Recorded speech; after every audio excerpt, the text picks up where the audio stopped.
Irmãos, eu frequentemente recebo perguntas onde pessoas vêm até mim querendo saber qual foi o principal motivo por eu ter saído da congregação. E a minha resposta é sempre clara, objetiva a respeito dessa questão. E o principal motivo é que a congregação cristã ela não prega o evangelho de Jesus Cristo. Né? Aprende-se muito. Eu nasci num lar onde os meus pais eram da congregação. Eu nunca aprendi nada sobre o evangelho. Eu aprendi muito bem, tanto dos meus pais quanto da liderança da igreja, o que eu deveria fazer para ser salvo. Né? Então isso era muito claro para mim. Eu tive o privilégio de nascer na graça, né? Isso é o que um CCB acredita. Ele nasceu na graça, quer dizer, ele nasceu numa igreja que é a igreja única que vai te levar a Deus. Então, nasci na graça. Já tem um problema grave aqui, né? Porque o homem nasce em pecado. Graça é Deus manifestando a sua misericórdia a pecadores, né? Mas no meu caso não, eu era um membro da CCB, então na minha cabeça eu nasci na graça, ou seja, nasci, meus pais já eram da congregação, e congregação para eles, para mim também era a graça do Filho de Deus. Então eu nasci na graça, com 12 anos, a partir de 12 anos eu preciso me batizar na graça, e depois permanecer no caminho. A congregação também é o caminho, e eu tenho que permanecer na congregação. No final da minha vida, eu preciso ter um funeral digno, né? Que o funeral ali é a cereja do bolo, como se Deus olhasse e falava, olha, você preencheu todinho a carreira aí que você tinha que fazer. E a carreira é essa, batizar na congregação, na graça, permanecer na graça, que é a congregação, e no final ter um funeral digno. Então fechou a cereja no bolo aí, foi posta, e você é um camarada que conquistou a salvação. E é óbvio, isso é absolutamente o oposto ao Evangelho. O Evangelho não é o que eu faço, mas o Evangelho é o que Deus fez para salvar pecadores como eu. Mas, obviamente, eu não tinha essa concepção. E não era pregado nem nos cultos de jovens, nem nos cultos oficiais, e nem os meus pais me ensinaram isso, porque também eles me ensinaram o que eles aprenderam. E até os evangelistas da congregação, é interessante, se você conhecer alguém que se diz evangelista na congregação, você vai perceber que o que eles pregam é: a nossa igreja não cobra dízimo, os nossos líderes não recebem salário, nós temos a maior orquestra do mundo, a nossa igreja é organizada, nós não temos problemas nenhum com o fisco, ou as irmãs sentam de um lado e os irmãos sentam do outro, ou busque um sinal, vá congregar com nós, Deus vai falar com a sua alma, Deus fala com nós na congregação. Então, essa era a maneira dos evangelistas, é a maneira dos evangelistas evangelizar. Ou seja, tudo isso que eu disse que eles ensinam e evangelizam, não tem nada a ver com o evangelho. Eu nem sei por que eles recebem o nome de evangelista, porque o que eles pregam não é o evangelho. Né? E o assustador é que a maior parte dos membros da congregação não tem a mínima ideia do que é evangelho. E isso eu lembro que para mim foi impactante, que quando Deus me revelou o evangelho através da sua palavra, quando eu falo Deus me revelou, não pensa que eu tive uma visão, não. Quando eu olhei para as escrituras e irmãos me ensinaram o que é evangelho, eu falei, é claro, está aqui na escritura. O evangelho é o que Deus fez em Cristo. Mas quando eu olhei para dentro da igreja, que eu achava que era a graça, eu falei, mas isso não é pregado lá. As pessoas não têm a ideia disso, não têm a mínima ideia do que é o evangelho. E se a salvação vem por ouvir o evangelho, e eu só posso ser batizado depois que eu crio no evangelho, eu falei, tem um problema. Essa congregação, essa igreja na qual estou, não tem pessoas salvas, porque elas não creram no evangelho, elas nem sequer sabem o que é evangelho, como é que elas creram no evangelho para serem batizadas. Então eu fui meditar no meu batismo e eu não batizei porque eu criei no Evangelho, porque eu ouvi sobre aquilo que Deus fez em Cristo e eu criei, eu confiei, é verdade, Jesus é o meu Salvador, morreu pelos meus pecados. E eu desisto de qualquer obra minha e eu confio plenamente na obra de Cristo na cruz. Não, não batizei porque eu criei nisso. Eu batizei porque era uma criança que aprendi que eu teria que batizar. Quando eu cheguei aos 13 anos de idade, eu já estava ali incomodado, porque a partir de agora, se eu morrer, eu estou no inferno, né? Então eu tenho que batizar. Mas batizar também é um dilema, porque eu vou ter que batizar e eu não posso mais pecar, né? Os pecados, claro, eram sempre aqueles catalogados pela igreja, então aquilo me deixava numa apreensão. E eu lembro que eu estava num batismo na central da nossa cidade, mais de 1000 pessoas na igreja, bem mais, uma orquestra maravilhosa, né, bonita, emocionante. E quando chegou na hora da pregação, o ancião falou assim: olha, você é filho de pais crentes, e está querendo aproveitar o mundo, você está muito novo para batizar e não quer batizar, mas deixa eu falar uma coisa para você, vai lá na porta do cemitério, Jardim da Saudade, e você vai ver que não entra só velho lá, entra homens de meia idade, entra jovens, entra adolescente e entra criança. Você está aí cheio de vida, amanhã eu posso estar no teu funeral. E eu fiquei apavorado. Porque eu trabalhava de bicicleta, eu pegava a BR para ir trabalhar e passava aquelas carretas do meu lado, assim que o vento quase me jogava para o acostamento, e eu fiquei pensando no batismo. Falei, imagina se essa carreta passa por cima de mim e eu não batizei, eu vou para o inferno. E o ancião, para piorar a situação, falava, o trem está apitando, vamos cantar o hino 433, o trem vai dar o último apito. Eu falava, misericórdia, entra no trem, pega o teu passaporte para a vida eterna. Meu pai do céu. E aí entrava aquele dilema, falava, eu era tão novo, assim, a minha preocupação era com briga. Eu falava, meu Deus, eu não vou poder brigar mais no colégio. Como é que se aquele moleque forgar comigo, eu não vou poder mais bater nele. O que eu vou fazer? Eu não posso mais ter short, vou ter meus shorts, como é que eu vou ficar sem short? Jogar bola, não vou poder jogar bola, como é que eu vou fazer? Ai, meu Deus do céu, mas se eu batizar também eu vou morrer e vou pro inferno. E meu short, olha que sofrimento, né? E meu short, eu torci pro Flamengo, e o Flamengo, não vou poder torcer pro Flamengo. E o futebol que eu jogo com os piá na rua, eu não posso jogar mais. Aí, sofrimento. Aí o que acontece? Se não batizar, pode morrer amanhã lá na BR. Se batizar, você tem que percorrer lá, joga futebol fora, joga short fora, Flamengo fora, bater em ninguém nunca mais. Essa é a minha preocupação. E nesse dilema, batiza, não batiza, inferno ou ficar sem short, sem Flamengo e sem, e sem bater nos outros.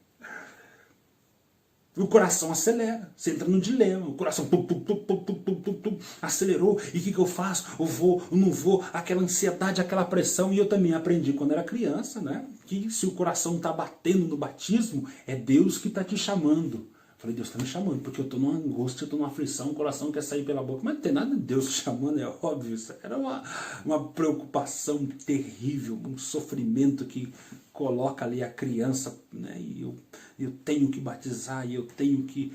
E vai aquela loucura. E é uma decisão terrível para uma criança tomar. É uma decisão que ela tem que tomar ali, de seguir agora aqueles dogmas daquela igreja. E uma decisão é igual um casamento, é batizar. E agora, meu filho, agora você deu mancada, você tá fora e vai cair da graça. A gente via aquelas histórias de quem caiu da graça virou mendigo.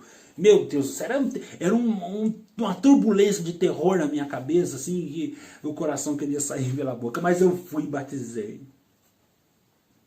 Quando eu descobri o que era o Evangelho, eu falei, meu Deus, meu batismo não valeu de nada, eu não criei. Aquele que crer em Jesus Cristo e for batizado, eu não criei em Jesus Cristo, eu fiquei com medo de morrer, eu fiquei com medo de um caminhão passar por cima de mim, eu para o inferno. Não tem nada a ver com o Evangelho de Cristo. E aquilo me deixou aborrecido. E o que mais me entristeceu é que quando eu ia para os cultos, continuava da mesma maneira. Os batismos era a mesma maneira. Sabe o que me assustava muito depois que eu conheci o Evangelho e frequentava ainda a congregação? Funeral.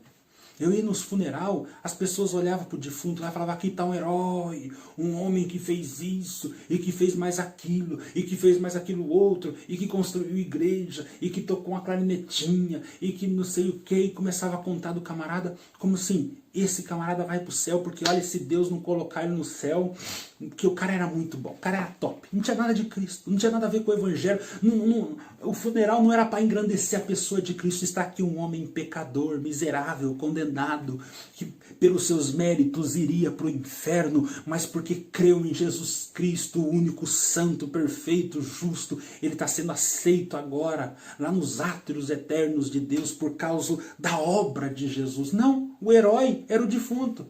Ele foi fiel até a morte, não sei quantos anos de obra da piedade, mais isso e mais aquilo, como se Deus é obrigado a dar o céu para ele. É uma dívida que Deus der para ele. Olha aí, Deus, olha o que esse cara fez. Não tinha nada a ver. Então, os funeral para mim era o ápice da depravação, da heresia, como colocava o homem no centro e nunca falado, ele só vai ser salvo por causa da fé em Jesus Cristo. Jesus Cristo morreu por esse pecador aqui. Nunca era a obra de Jesus, era sempre o defunto que era o cara. Então aquilo foi me sufocando, e eu fui congregando, e aquele escuto para mim era uma tortura terrível, né? Porque eu queria ver sobre Cristo, eu queria falar do meu Jesus, eu queria saber mais do que ele fez na cruz, e eu queria ouvir falar de Jesus.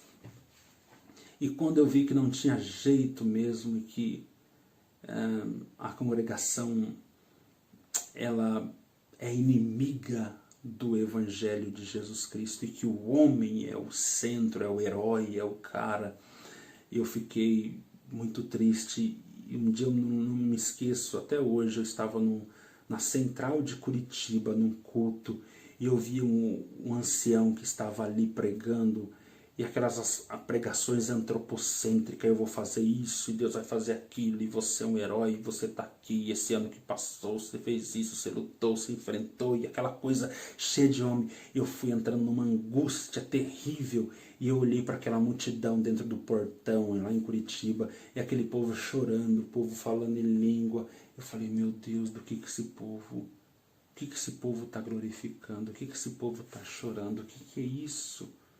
Esse homem não está falando de Cristo, esse homem não está falando do Evangelho, esse não é mais o meu lugar. Então a falta do Evangelho me expulsou. E o Evangelho faz isso, irmãos. Uma pessoa que compreendeu o Evangelho, ele vai nessas igrejas onde Cristo não é o centro, o Espírito Santo empurra ele para fora, ele não suporta mais aquilo ali. Então essa foi o principal motivo de eu me desligar da congregação, não ter o Evangelho. E mais triste é você ver aquelas pessoas perdidas. A congregação acusa muitas igrejas neopentecostais, e com razão, que rouba o dinheiro das pessoas, que cobra dinheiro das pessoas, e é muito triste realmente essas igrejas que pessoas dão casas, carros, em campanhas desses homens mercenários. Mas a congregação ela arranca a salvação das pessoas, vamos dizer assim, porque ela não prega o Evangelho. A única maneira daquelas pessoas serem salvas é ouvindo o Evangelho de Jesus Cristo. E quando o Evangelho de Jesus Cristo não é pregado, não tem vida sendo gerada. Vida só pode ser geradas pelo ouvir do Evangelho de Jesus Cristo. O que aconteceu comigo naquele batismo, na qual batizei com 13 anos, não foi vida sendo gerada, foi apenas um membro entrando dentro de uma instituição, mas sendo uma nova criatura é impossível, ninguém se torna uma nova criatura por medo, nós nos tornamos nova criatura por crer em Jesus Cristo, depois de termos ouvido a palavra da verdade, o Evangelho da salvação. Então quando eu constatei e vi na prática, foi muito dolorido para mim, Porque para mim a congregação era tudo, a congregação é a representação de Deus para mim, assim era a minha mente. E quando eu descobri que aquilo não tinha o Evangelho de Jesus Cristo, é um processo muito doído, muito triste, mas é libertador quando o Senhor te esclarece isso e o Evangelho se torna tudo para você, porque uma vez que você removeu o Evangelho, você não tem nada. Toda a vida cristã, todo o ensinamento cristão parte do Evangelho. Não tem como eu entender perdão. Como é que eu perdoo meu irmão? A partir do Evangelho, lembrando do perdão que Cristo me concedeu na cruz. Como é que eu trato o meu trabalho? A partir do Evangelho. Como que eu lido com a vida financeira? A partir do Evangelho. Como que eu enfrento as tentações? Como que eu tenho uma vida de santificação? A partir do Evangelho. Como que é uma vida no casamento? Como que eu devo tratar a minha esposa e vice-versa? A partir do Evangelho. Como Cristo amou a sua igreja. Se eu não entendo o Evangelho, o que eu tenho ou é o legalismo ou é o liberalismo. Ou o legalismo, se eu não tenho o Evangelho, eu tenho ou o legalismo, que é faça isso, mais aquilo para Deus te aceitar, porque eu não tenho o Evangelho, eu não sei o que Cristo fez por mim, eu não confio nele para a salvação, então é eu que tenho que fazer, é o legalismo.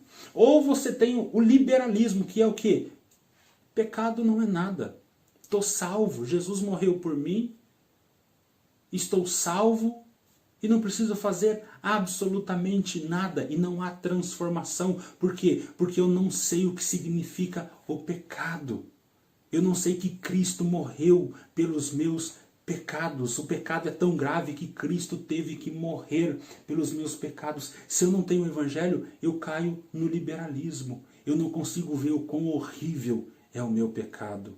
Quão terrível é o meu pecado. Então eu falo que crio em Jesus, mas vivo uma vida de pecado. Nunca fui transformado pelo Evangelho. Sem o Evangelho, ou você está no legalismo, ou você está no liberalismo. Quando eu compreendi a verdade, a beleza, a glória, quando eu vi a face de Deus, quando eu vi a glória de Deus na face de Cristo, quando eu vi a beleza do Evangelho revelado na Escritura, então isso para mim foi o estopim na qual eu rompi totalmente com a congregação. E por que eu digo isso, amados? Eu vejo tristemente pessoas revoltadas contra a congregação, falando de roubo, falando de corrupção, falando de maus tratos, falando de tiro à liberdade desse, daquele, pessoas que estão saindo da congregação por uma série de coisas. Mas, amados, tudo isso são consequências de uma coisa só, uma igreja que abandonou o Evangelho de Jesus Cristo. Uma vez que você não tem o Evangelho, você tem uma série de catástrofes acontecendo nesse meio que se diz cristão. Não é? Lógico que tem vários outros motivos, é óbvio que a congregação tem muitos outros problemas, mas o problema mais trágico, o mais danoso, é que a mensagem pela qual a igreja nasceu, que é trazer a mensagem do Evangelho, a única função da igreja é ser aquela portadora do Evangelho, a coluna e baluarte do Evangelho de Cristo, da verdade da palavra de Deus. Uma vez que isso foi removido, você não tem mais uma igreja cristã, você tem uma instituição, uma denominação, e que agora você vai ver toda sorte de pecado proliferando dentro dessa instituição. Por quê? Porque as pessoas que estão ali, na sua maioria, não creram no Evangelho. Se não creram no Evangelho, não são pessoas transformadas pelo Evangelho. E se não foram transformadas, não é uma nova criatura, o que elas vão fazer? Cometer toda a sorte de pecado possível. Então eu sempre digo isso, se o motivo da sua saída da congregação não seja revolta apenas, mas que você conheça Jesus Cristo, o Evangelho de Jesus Cristo, e esse seja o motivo pela qual você se desligue dessa congregação e procure uma igreja bíblica, porque eu entendi, eu compreendi o Evangelho e não quero permanecer no lugar onde Cristo não é o centro, o Evangelho não é a mensagem, a Bíblia não é a palavra de Deus. Esse deve ser o nosso único motivo.